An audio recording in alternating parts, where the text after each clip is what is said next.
This is what happens when we let unqualified people in through the back door. Professor Caldwell waves Jamal's notebook in the air. You think you can fix this engine? You? He laughs. Boy, you probably can't even spell thermodynamics. He throws the notebook on the floor. Papers scatter everywhere. Students laugh. Someone yells, "Go back to shop class." Another says, "Diversity hire." Jamal kneels down, picks up his papers one by one. His hands tremble. "Sir, please let me show you." "Show me?" Caldwell steps closer. "The only thing you'll show is why people like you don't belong here. You're wasting everyone's time. My time. MIT's money." The room erupts in laughter. Jamal stands there, quiet, ashamed, alone. But in 10 minutes, this boy will expose the professor's biggest mistake, a mistake that ruined 47 students before him. Have you ever been humiliated right before your victory?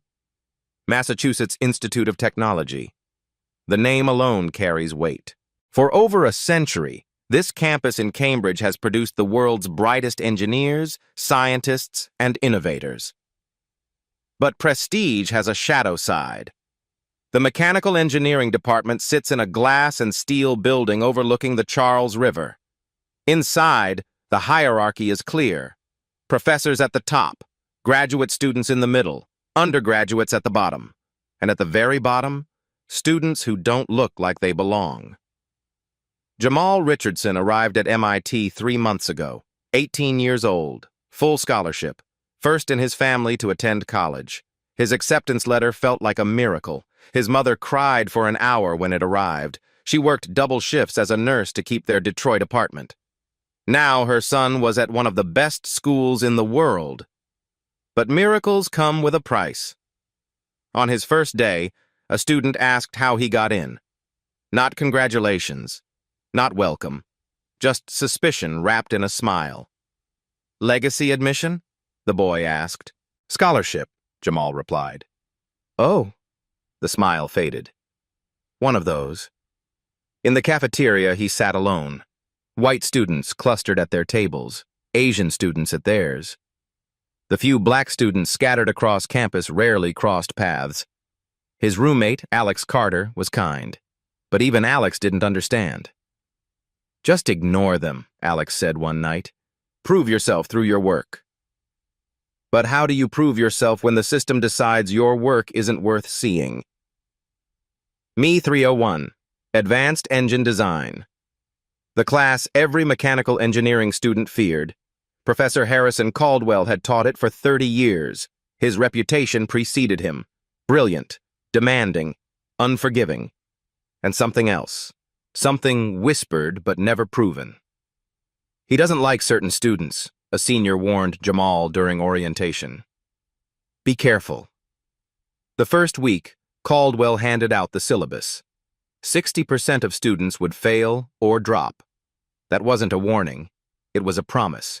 Engineering isn't for everyone, Caldwell announced.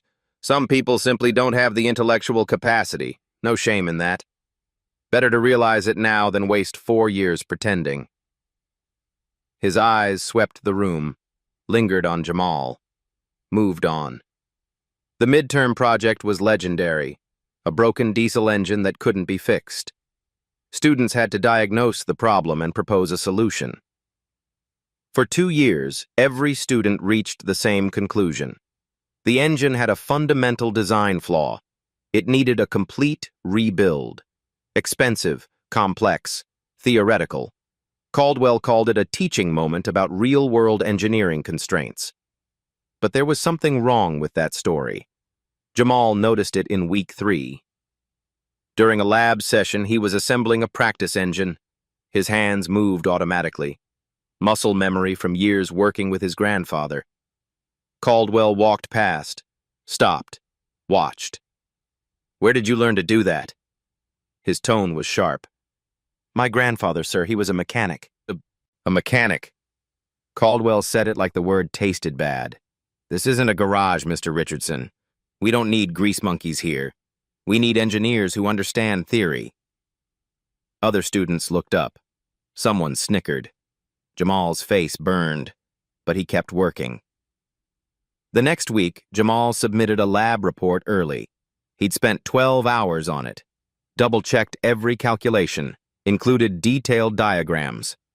Caldwell returned it with a red F across the front. Suspected plagiarism, the note read. Report to the Academic Integrity Office.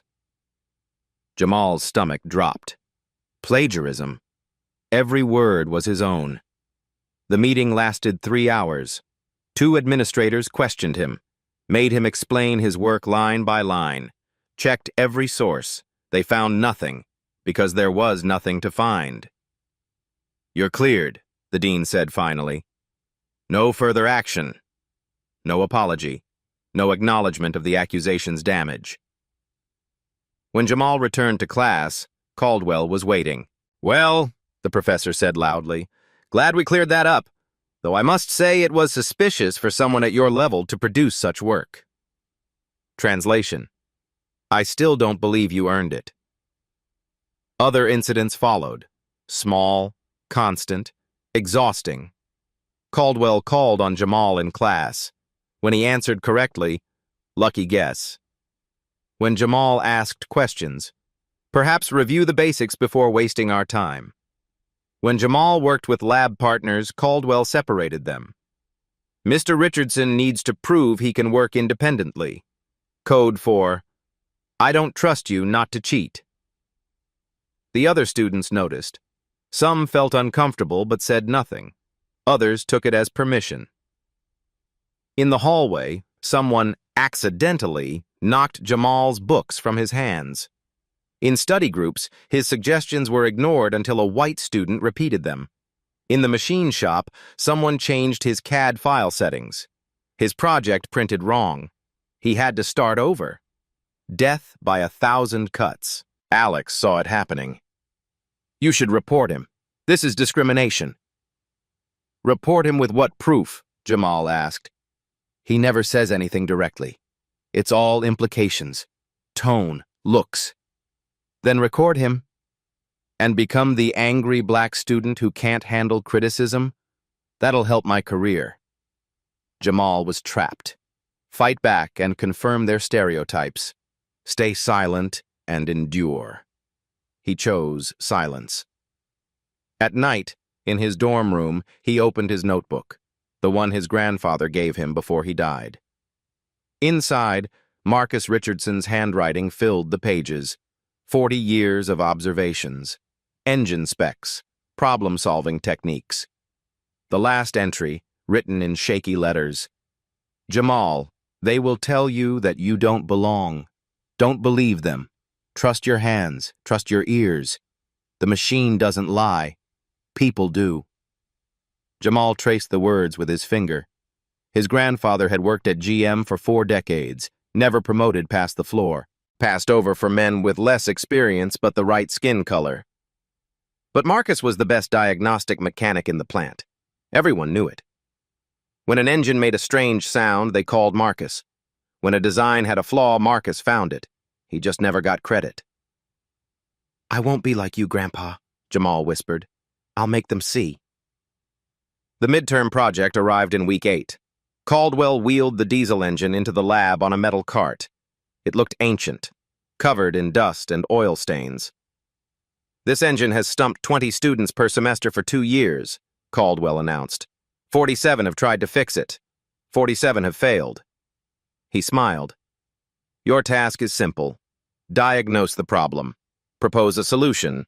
Present your findings in 2 weeks. Students crowded around, took photos, made notes. Jamal hung back, watched, listened. The engine sat silent. But engines always talked. You just had to know their language. Over the next 2 weeks, students worked frantically. They ran computer simulations, consulted textbooks. Some hired outside consultants for hundreds of dollars. The wealthy kids had advantages. One student's father owned an engineering firm. He had his dad's team analyze the engine remotely. Another student paid a graduate student $200 to help. Jamal had none of that. Just his grandfather's tools, his notebook, and his hands. He spent hours in the lab after everyone left, touched every part of the engine, listened to it, felt the metal's temperature distribution.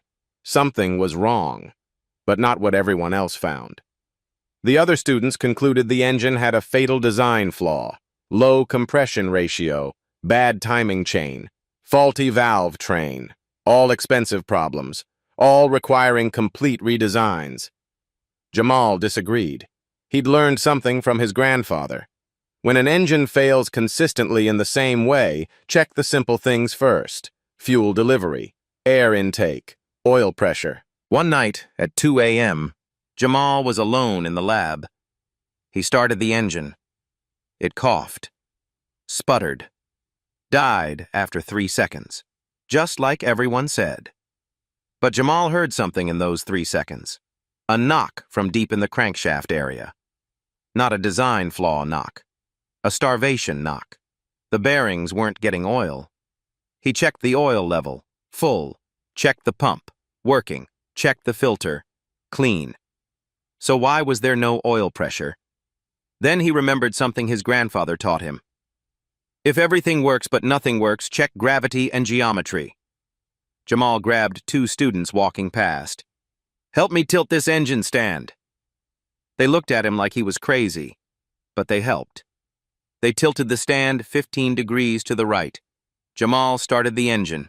It ran, smoothly, no knocking. For 2 full minutes, he shut it off, tilted it back level, started it again. 3 seconds. Knock. Dead. "What the hell?" one student muttered. Jamal's heart raced. He knew what this meant. The problem wasn't the design. It was the installation. He opened his notebook, started drawing, calculating. The pieces fell into place. By dawn, he had his answer. And it was going to embarrass a lot of people, especially Professor Caldwell. Presentation day arrived. 15 students went before Jamal. Every single one proposed expensive redesigns. Caldwell nodded approvingly at each. "Good analysis. You understand the fundamentals." Then Jamal's name was called. He walked to the front, notebook in hand. No PowerPoint, no fancy presentation. Caldwell's expression shifted. Anticipation mixed with contempt. "Well, Mr. Richardson, enlighten us." Jamal opened his mouth to speak. That's when Caldwell snatched the notebook away. And the humiliation began. But here's what Caldwell didn't know, what none of them knew. That bent oil pickup tube, the one causing all the problems? Caldwell himself had installed it. 2 years ago, when he rebuilt the engine for teaching purposes.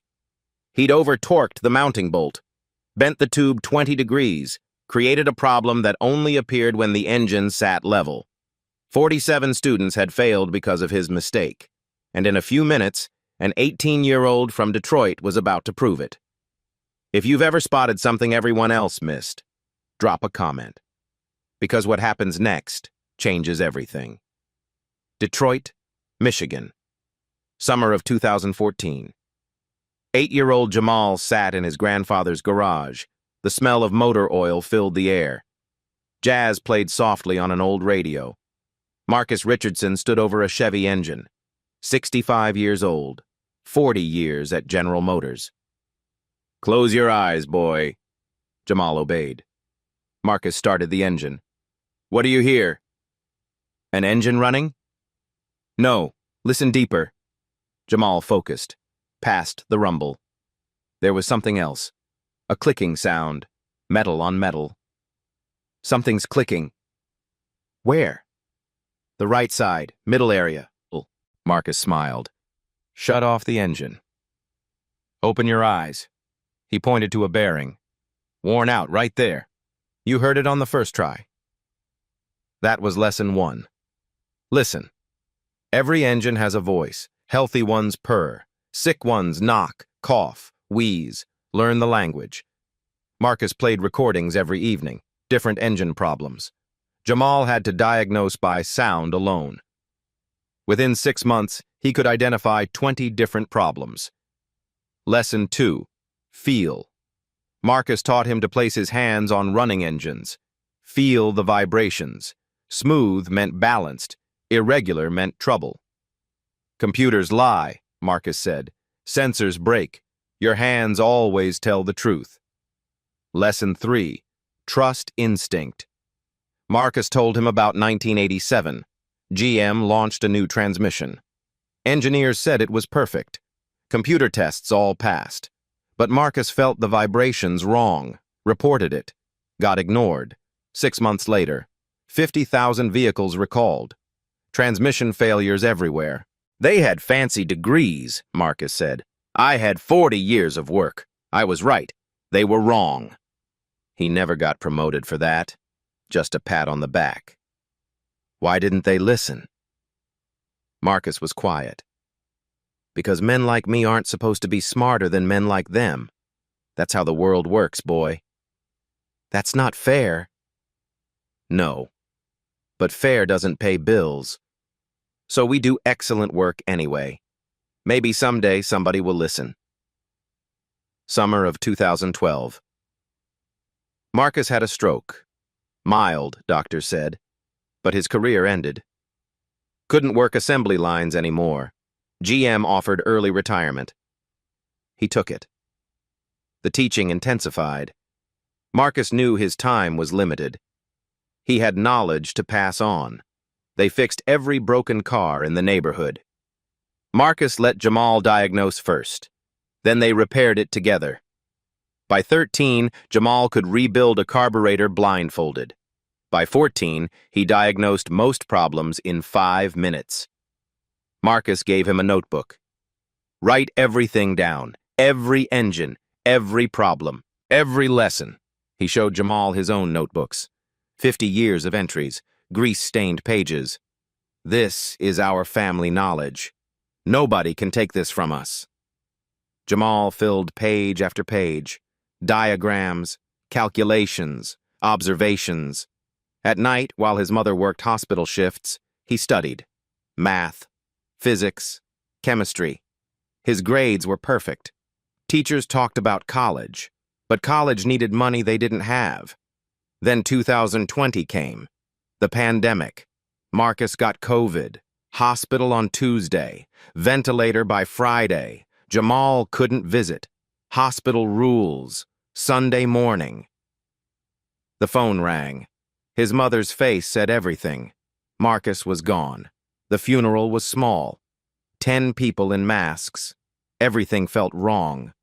They buried him in his GM jacket. 40 years stitched on the sleeve. After everyone left, Jamal sat alone by the gravestone. He opened his notebook, the one Marcus gave him. The last page had new writing. He hadn't seen it before. Marcus must have written it before getting sick.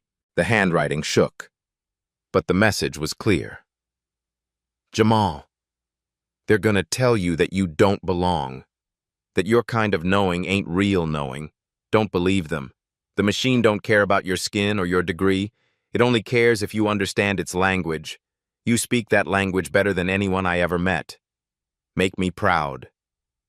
Grandpa Marcus. Jamal read it 3 times, then closed the notebook.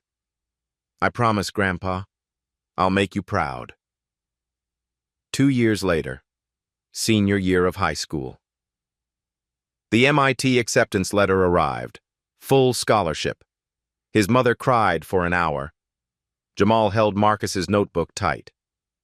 We did it, Grandpa. But MIT was different. Harder than expected. Not the classes. Those were fine. It was everything else. Students asked how he got in. Not congratulations, suspicion. In study groups, his ideas were ignored until white students repeated them. Professors looked past him, through him, like he was invisible. And Professor Caldwell was the worst. The plagiarism accusation, the public doubts, the constant dismissals. Every night, Jamal opened Marcus's notebook. Read that last message. The machine doesn't lie. People do. He'd learned engines from a master, a man with no degree but more knowledge than most engineers. Marcus was right about everything, except one thing. He said maybe someday somebody would listen. Jamal was tired of waiting for maybe. Standing in that lab, Caldwell mocking him, students laughing. It was time to make them listen. Not with words, with proof.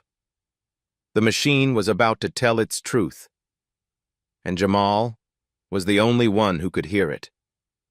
Jamal stands at the front of the lab. His notebook lies scattered on the floor. Pages bent, corners torn. He bends down slowly, picks up each sheet. His hands shake slightly. 44 students watch. Some look uncomfortable. Most stay silent. A few still smirk. Caldwell crosses his arms. Well, are you going to waste more of our time, or admit you're out of your depth? Jamal gathers the last page, stands up, looks directly at the professor. Sir, I'd like to demonstrate my findings. Demonstrate?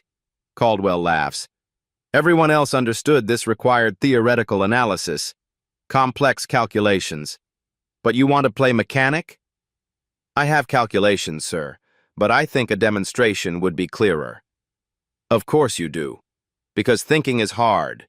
Doing it is easy. More laughter from the students. Caldwell checks his watch, makes a show of it. Fine, I'll give you 5 minutes.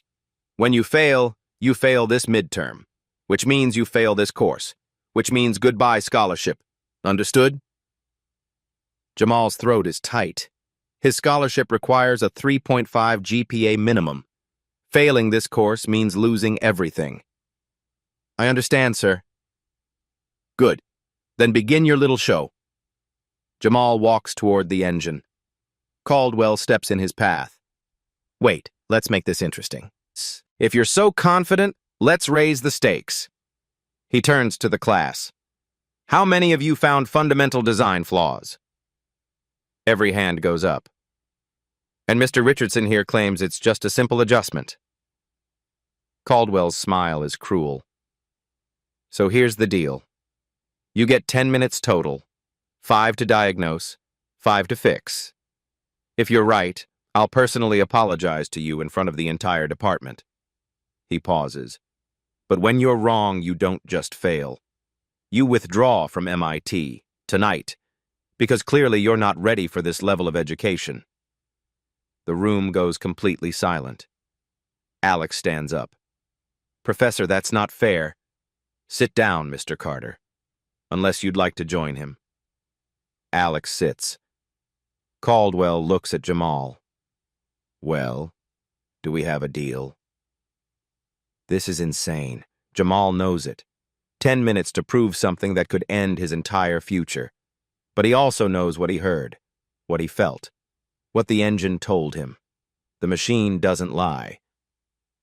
Deal, but I need access to the engine, S2, and I need my tools.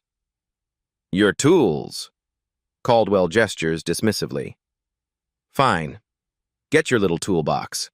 Let's see what Detroit public education can accomplish. Jamal walks to his station, opens his backpack. Inside is Marcus's red snap-on toolbox. 40 years old, dented, worn, but every tool is perfectly maintained. He carries it back, sets it on the bench beside the engine. That's when the lab door opens. An elderly woman walks in, gray hair, leather jacket over a blouse, walking with a wooden cane. The room freezes. Professor Margaret Carter, Professor Emeritus, legend. She founded MIT's Advanced Propulsion Lab in 1985. First woman to get tenure in mechanical engineering. Designed engine systems for NASA, Tesla, Formula One. She retired 3 years ago, but she still has an office. Still drops by occasionally. Nobody expected her today. Margaret, Caldwell says. His tone shifts, becomes almost respectful. This is just a student presentation. Nothing that requires... I heard raised voices from my office, Carter interrupts. She walks slowly to the front. Her cane taps against the floor. Sounded like something interesting. She looks at Jamal, then at the scattered notebook pages, then at Caldwell. What's happening here, Harrison? Caldwell clears his throat. Mr. Richardson has an unorthodox theory about the test engine. I'm giving him a chance to prove it. Unorthodox how? He thinks it's a simple mechanical adjustment. Everyone else correctly identified fundamental design flaws. Chen walks to the engine, examines it, touches the housing, looks at the mounting. This is the engine you've been using for 2 years? Yes. Excellent teaching tool. Really separates theoretical understanding from what? Carter turns to face him. From practical knowledge? Caldwell hesitates. From guesswork. Chen looks at Jamal, studies him for a moment. What's your name? Jamal Richardson, ma'am. First year? Yes, ma'am. And what's your theory? Jamal swallows. This is Professor Carter. The Professor Carter. He's read her papers, studied her designs. Ma'am, I believe the engine's failure is due to oil starvation, but not from a design flaw, from an installation error. Specifically, the oil pickup tube is bent. When the engine is level, the tube can't reach the oil. When tilted, it can. Chen's eyebrows raise slightly. You tested this? Yes, ma'am. Last week. Late at night. The engine runs perfectly when tilted 15 degrees to the right. Interesting. She looks at Caldwell. Harrison, did you know about this? It's irrelevant, Caldwell says quickly. Even if true, it doesn't change the fundamental. It changes everything, Carter interrupts. If the engine fails due to installation, not design, then 2 years of students have been solving the wrong problem. She turns back to Jamal. You have tools? Yes, ma'am. He points to Marcus's toolbox. Chen sees it, walks over, touches the worn red metal. Snap on. 1980s model. Well maintained. She looks at Jamal. These were your grandfather's? Yes, ma'am. He worked at GM for 40 years. Something shifts in Carter's expression. Respect. Then you learned from a real engineer. She turns to Caldwell. Give him fair conditions, Harrison. I want to see this. Caldwell's jaw tightens. Margaret, I don't think... I'm not asking. Her voice is steel. This student deserves a fair test. You made him a deal. Honor it. But I'm observing to ensure accuracy. She walks to a stool, sits down, places her cane across her lap. Mr. Richardson, you have 10 minutes. Show us what you've got. The whole room shifts. Students sit up straighter, stop smirking, start paying attention. Because when Professor Carter watches, you pay attention. Caldwell is trapped. He can't back down now, not in front of her. Fine. He sets a timer on his phone. 10 minutes, starting now. The timer begins counting down. Jamal takes a deep breath, opens his toolbox. The smell of old metal and oil hits him. Smells like Marcus's garage, like home. He can do this. He has to do this. For Marcus, for his mother, for every kid told they don't belong. The machine doesn't lie. Time to prove it. The timer reads 9 minutes, 58 seconds. Jamal doesn't move toward the engine immediately. He stands still, eyes closed. A student whispers, "What's he doing?"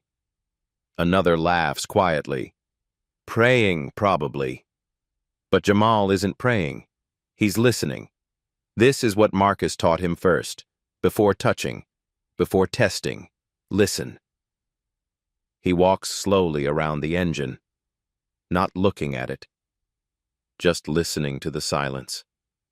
The room itself talks. The hum of fluorescent lights. The ventilation system. The breathing of 45 people. And underneath all that, the engine's silence. The particular quality of a machine that wants to run but can't. 8 minutes, Caldwell announces. Jamal opens his eyes, walks to his toolbox, takes out a small hammer, a flashlight, a rag. Students exchange confused glances. That's it? That's all he's bringing? He approaches the engine, places one hand on the block, feels the ambient temperature. Cold. This engine hasn't run in days. He taps the hammer gently against different points on the block, listening to each sound. Tap, tap, tap. The sound changes slightly at each point. Solid here, slightly hollow there, dense here, resonance there. "What is he doing?" someone whispers. Chen leans forward, watching intently. She knows exactly what he's doing. Acoustic analysis. Old school. The way mechanics diagnosed problems before computers. Jamal moves to the oil pan area, taps 6 points in a circle, listens carefully to each one. Then he stops, taps one spot again, and again. There.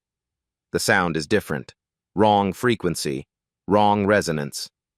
He pulls out his notebook, flips to a page filled with wave diagrams, numbers, calculations. 7 minutes, Caldwell says. Louder this time. Jamal ignores him. He's found something. He turns to Caldwell. "Sir, may I start the engine?" "It won't run. That's the whole point."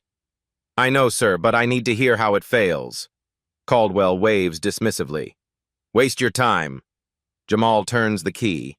The engine coughs, sputters, makes a grinding noise, dies after exactly 3 seconds. Everyone's seen this before. It's what the engine always does. But Jamal heard something specific.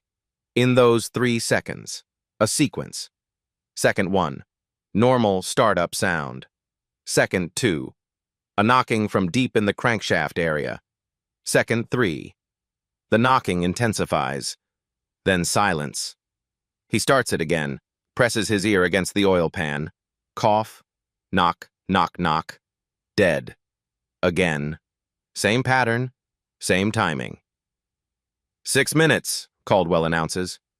"Getting nervous yet?" Jamal straightens up, looks at the class. "The knocking sound you hear is bearing damage, but it's not developing during these 3 seconds. It's happening immediately. That means oil starvation right from the start." He walks to the whiteboard, grabs a marker. "Oil pump is here." He draws quickly. "Filter here, pressure sensor here, pickup tube here." He circles the pickup tube.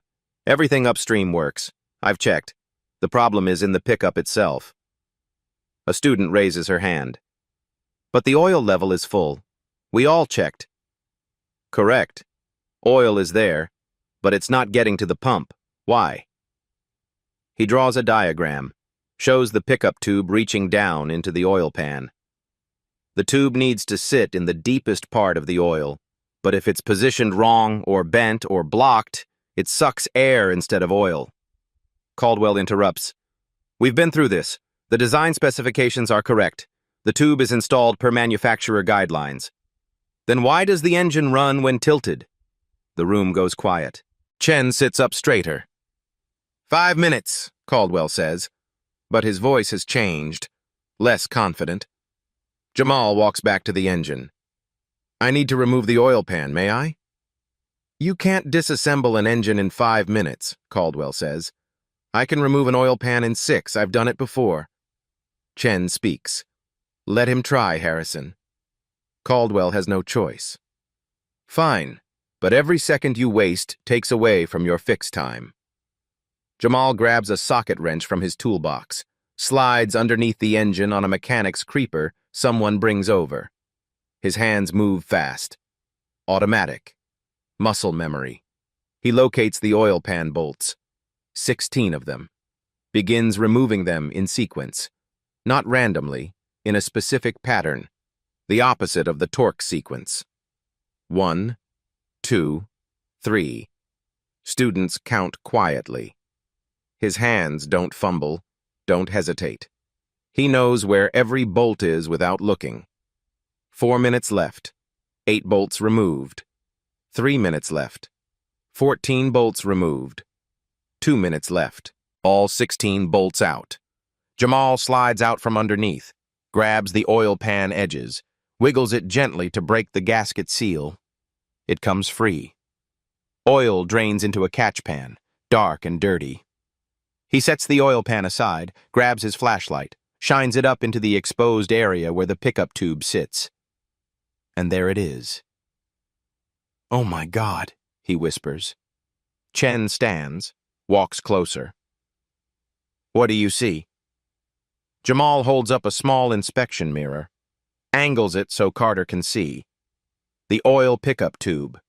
The metal straw that's supposed to draw oil from the pan to the pump. It's bent. Not dramatically, but definitely bent. About 20 degrees off angle. The bend is right at the mounting point, where the tube connects to the pump. When the engine sits level, the bent tube points upward. It can't reach the oil, just sucks air. When tilted, gravity pulls the oil deeper. The tube finally reaches it. Chen examines it carefully. How did this happen?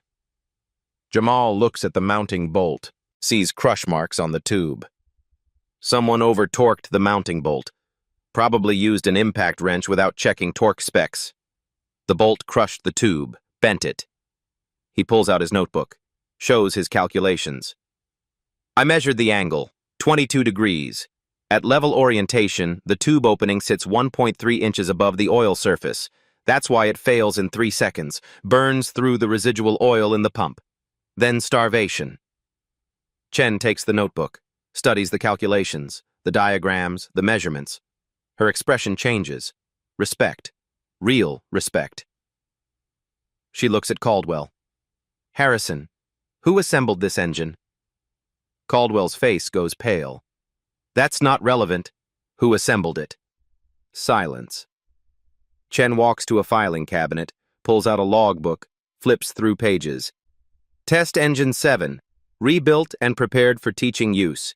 September 2022. She looks up. Signed by Professor H. Caldwell. The room explodes in whispers. Caldwell assembled it. This whole time, the unfixable flaw. The fundamental design problem. It was his mistake. 1 minute, someone says quietly. Jamal is still under the timer. 1 minute to fix it. Caldwell tries to recover. Even so, you can't fix a bent tube. It needs replacement. That's not a repair, that's a parts swap. Jamal reaches into his toolbox, pulls out a small metal tube, 6 inches long, 2 rubber couplings, 2 hose clamps. I don't need to straighten it. I can bypass it. He slides back underneath, works fast, disconnects the bent tube from the pump inlet, attaches his extension tube using the rubber coupling and clamp, routes the extension around the bent section, secures the other end deep into the oil pan mounting area. 30 seconds, 20 seconds, 10 seconds. Done, Jamal calls out. He slides out, stands up, oil on his shirt, grease on his hands. The timer hits 0. Caldwell opens his mouth, closes it, opens it again. That's not engineered. That's improvised. It won't hold under pressure. Let's test it, Carter says. She walks to the engine, examines Jamal's work, the tube routing, the clamps, the connections.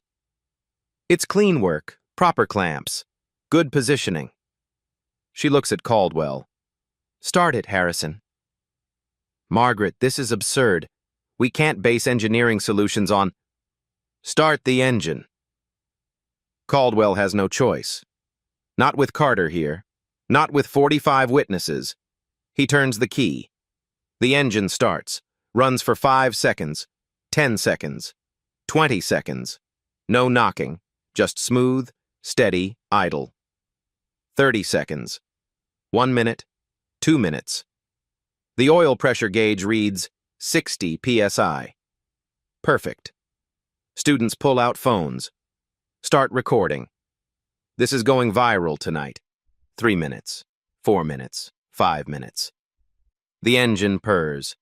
Consistent, healthy, no problems. Chen walks to the oil pressure sensor, checks it with a handheld gauge. 62 psi, that's textbook correct. She looks at Caldwell. Harrison, your assessment? Caldwell stands frozen. His face is red, jaw clenched tight. The modification appears functional. Functional? Carter's voice is sharp. It's elegant. An $8 solution to a problem that stumped 47 students over 2 years. She turns to the class. Does everyone understand what just happened? This young man diagnosed a problem in 5 minutes that none of you found, because you were looking at theory. He was listening to the machine. One student speaks up. Professor Caldwell, you told us it was a fundamental design flaw. You said it couldn't be fixed without a complete rebuild. Another student, bolder. I failed this midterm last semester. I proposed a $15,000 redesign. Are you saying I failed because of a bent tube? Another. I changed my major because I thought I wasn't smart enough for engineering. The questions keep coming. The anger builds. Caldwell tries to speak. The assignment was still valid as a teaching... Teaching what? A female student stands. Teaching us to ignore evidence? I got an F because my solution wasn't expensive enough? Chen raises her hand. Silence falls. This requires a formal review. Harrison, we'll discuss this in my office. Now. She turns to Jamal. Mr. Richardson, what's your major? Mechanical engineering, ma'am. Good. Come to my office tomorrow morning, 9 a.m. I have a research position that needs someone who actually understands machines. Jamal's voice shakes. A research position? But I'm only a freshman. I don't care what year you are. I care if you can think. You can. She taps her cane. 9 a.m. Don't be late. She walks to the door, pauses, looks back at Caldwell. And Harrison, you owe this student an apology, in front of the entire department. I'll be scheduling that for next week. She leaves. The door closes behind her. The lab erupts, students talking, filming, gathering around the running engine. Alex runs up, hugs Jamal. Dude, you did it! Jamal looks at the engine, still running smoothly, still proving him right. He opens Marcus's notebook. Look at the last page. His grandfather's words. The machine doesn't lie. People do. He was right, Grandpa. You were always right. If you've ever proven someone wrong who underestimated you, drop a fire emoji below, because what happens next to Professor Caldwell will shock you. The engine runs. 5 minutes becomes 10. 10 becomes 15. Students crowd around, phones recording, flash photography lighting up the lab. Caldwell stands frozen at the front. His carefully constructed authority crumbled with every smooth revolution of that engine. Professor Caldwell. A student's voice cuts through the noise. I failed last semester. You told me my analysis was insufficient, that I didn't understand fundamental engineering. She holds up her old report. I proposed replacing the crankshaft. Cost estimate, $12,000. Are you saying I failed because you installed a tube wrong? Another student steps forward. I got a D. Had to retake the class. Delayed my graduation by a semester. I lost my scholarship. I changed majors. I almost dropped out. The voices pile up. Anger. Hurt. Years of damage surfacing. Caldwell's face goes from red to white. Everyone, please. The pedagogical value of the assignment remains... Pedagogical value. Alex stands. You humiliated people. Called them stupid. Made them doubt themselves. For your mistake... The teaching assistant, Maria, steps forward. She's been silent until now. Professor, I helped you rebuild that engine in 2022. You told me to torque the pickup mounting bolt to standard spec. I said it seemed tight. You said I was wrong. Her voice shakes. I've been grading papers based on your rubric for 2 years, failing students who couldn't find a problem that didn't exist. She sets her grading folder on the desk. I can't do this anymore. She walks out. The room is chaos now. Students arguing, some defending Caldwell, most condemning him. Then someone shouts, "Wait, look at this!" A student holds up his phone. Professor Caldwell's published paper from 2021, Common Installation Errors in Oil System Assembly. Page 7. He literally wrote about over-torquing pickup tubes. He reads aloud. Excessive torque on mounting hardware can deform thin-walled tubes, leading to orientation errors and subsequent oil starvation failures. The irony hits like a hammer. Caldwell wrote about the exact mistake he made. Another student finds more. His consulting company website. He offers services to diagnose installation errors in engine assembly. The room turns. Everyone is looking at Caldwell. He's been teaching a class on finding unfixable design flaws, while the real problem was his own installation error, an error he wrote papers about, an error he consults companies to avoid. The cognitive dissonance is staggering. Jamal stands quiet through all of this, watching, processing. He walks to where Caldwell stands, faces him directly. "Professor." His voice is steady, calm. "You made a deal. If I was right, you'd apologize. In front of everyone." Caldwell's jaw works. No words come out. "I'm right. The engine runs. Your mistake has been failing students for 2 years. The room goes silent. Everyone is waiting. Caldwell's eyes dart around, looking for escape, finding none. "Mr. Richardson." His voice is barely audible. "Your analysis was correct. And I was mistaken in my assessment. And the comments about affirmative action, about lowered standards, about me not belonging here." Every phone in the room is recording now. This moment will be everywhere by midnight. Caldwell's face twists, pride fighting survival instinct. He knows Carter is watching this somehow, knows the department will hear about it. Those comments were inappropriate. Inappropriate? Jamal's voice rises for the first time. "You called me for a diversity admission, said I couldn't spell thermodynamics, threw my work on the floor." He picks up his notebook. The page is still bent from earlier. "You accused me of plagiarism last month, made me sit through 3 hours of interrogation, found nothing, never apologized." He steps closer.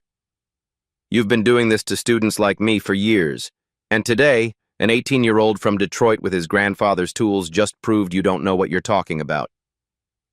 The room holds its breath. Caldwell opens his mouth, closes it. He looks old suddenly, tired. "I apologize." The words come out flat, hollow. "You were right. I was wrong. Look at me when you say it." Caldwell's eyes meet Jamal's, for just a second, then drop. "I apologize, Mr. Richardson. Your solution was correct. Mine was not." It's not a real apology. Everyone knows it. But it's on camera, witnessed, undeniable. Jamal nods, picks up Marcus's toolbox. "This is my grandfather's toolbox, Marcus Richardson. 40 years at GM, no engineering degree, just knowledge, real knowledge." He looks around the room. "He taught me that machines don't lie, only people do." He looks back at Caldwell. "You lied to 47 students, told them they weren't good enough, when the truth is you weren't good enough to check your own work." He walks toward the door, stops, turns back. "I'll be at Professor Carter's office tomorrow at 9 a.m. I earned that." He walks out. The door closes behind him. The engine is still running, smooth and steady, proving him right with every revolution. In the hallway, Jamal leans against the wall. His hands shake now, adrenaline wearing off. Alex comes out, finds him, doesn't say anything, just stands there. After a minute, Jamal speaks. "Did that really just happen?" "Yeah, man, that really just happened." Jamal looks at his grandfather's toolbox, runs his hand over the worn red metal. We did it, Grandpa. They listened. Inside the lab, students are already posting videos, hashtags forming.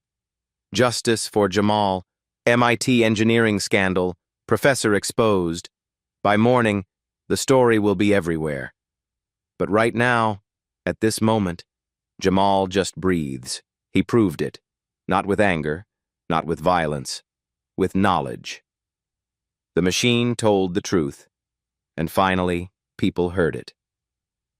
9 a.m. the next morning. Jamal stands outside Professor Carter's office, 3rd floor, corner office with windows overlooking the Charles River. He knocks. Come in. The office is different from what he expected. No fancy furniture, no ego wall of awards, just bookshelves filled with technical manuals, a workbench covered in engine parts, diagrams taped to every wall. Chen sits at her desk, gestures to a chair. Sit. Jamal sits. His hands grip Marcus's toolbox on his lap. That was quite a performance yesterday, Carter says. I wasn't performing, ma'am. I was proving what I knew. I know. That's why you're here. She pulls out a folder. I run a research lab. We develop thermal management systems for electric vehicle powertrains. High efficiency. Cutting edge. She slides the folder across. I need someone who understands how machines actually work. Not just theory. Reality. Jamal opens the folder. Research assistant position. $25 per hour. 10 hours per week. That's $250 a week, he says quietly. More money than he's ever made. Can you start Monday? Yes, ma'am, absolutely. Good. You'll work with 3 PhD students. They're brilliant theoretically, but they need someone who can feel when something's wrong. Someone who listens. She stands, walks to her window. I've been at MIT for 40 years, built this department, and I've watched people like Caldwell turn it into a credentialing factory. She turns. You know what separates good engineers from great ones? Great ones know that knowledge comes from everywhere. Your grandfather with 40 years on an assembly line? He was a great engineer. No degree needed. Jamal's throat tightens. I called the dean this morning, Carter continues. There will be a formal investigation into Caldwell's midterm practices. Every student who failed in the past 2 years will have their grade reviewed. What about Professor Caldwell? That's not your concern, but between us, his time here is ending. She walks back to her desk, opens a drawer, pulls out a checkbook. Your midterm grade is an A, but you also just saved this department from a major scandal. She writes a check, slides it over. $5,000. Jamal stares. Ma'am, I can't. You can. That's your consulting fee. You identified a systematic failure in our teaching methodology. You're entitled to compensation.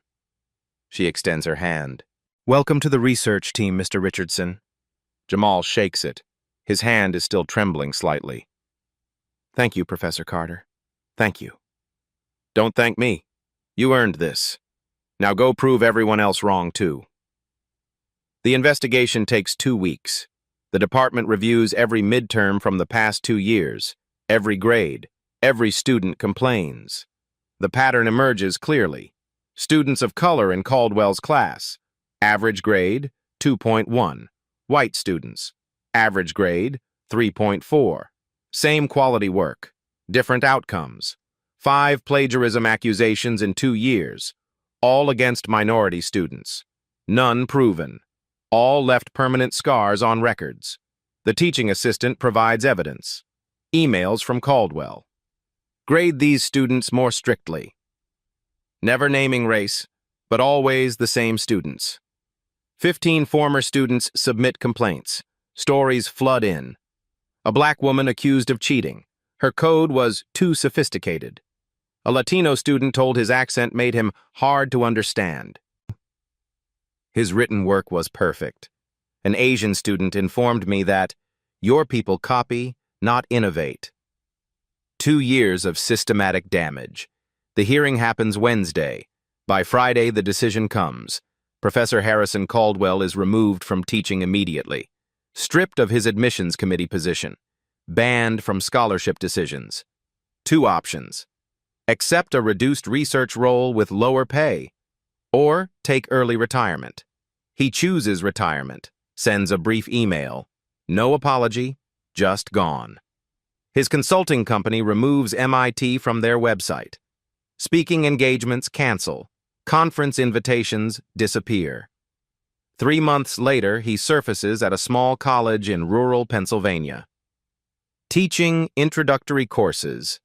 No research lab, no graduate students, no influence. He tells people about cancel culture, calls himself a victim. But his former students know the truth.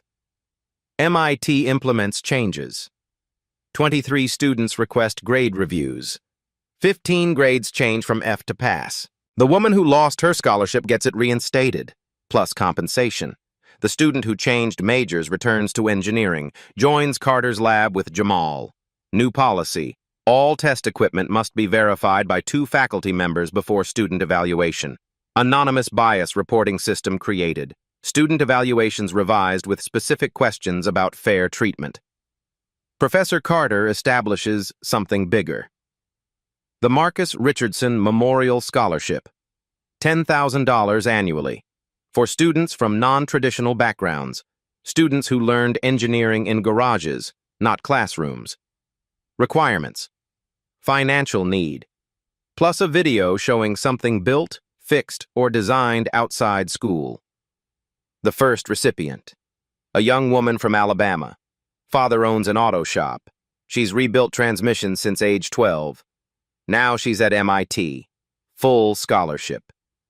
Jamal helps select recipients every year, asks them about their teachers, their families, where real learning happened.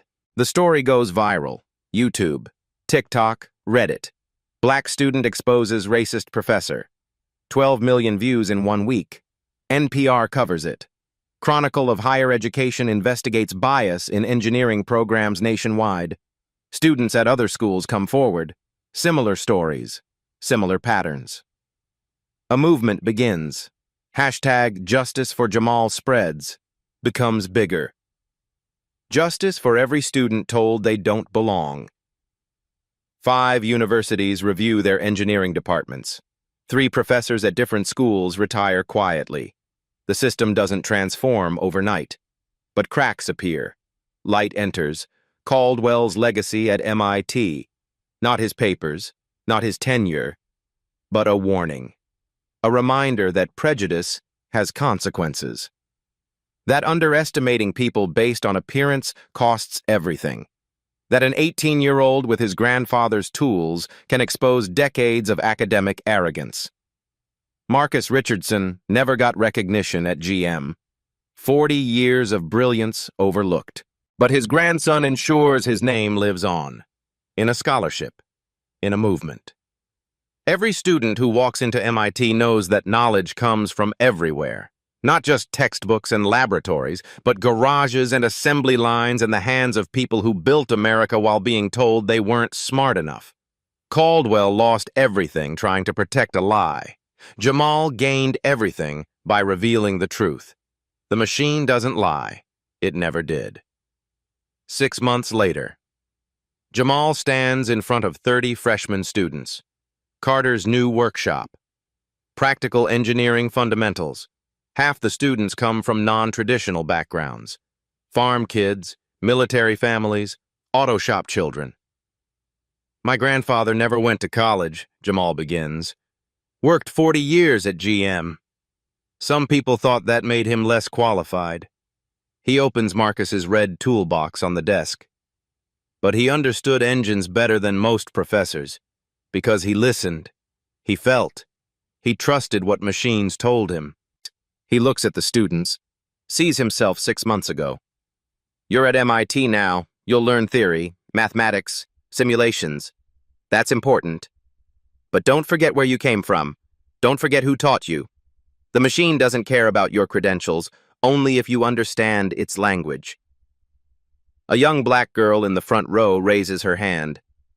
What if people say we don't belong? Jamal smiles, touches his grandfather's toolbox. Then prove them wrong.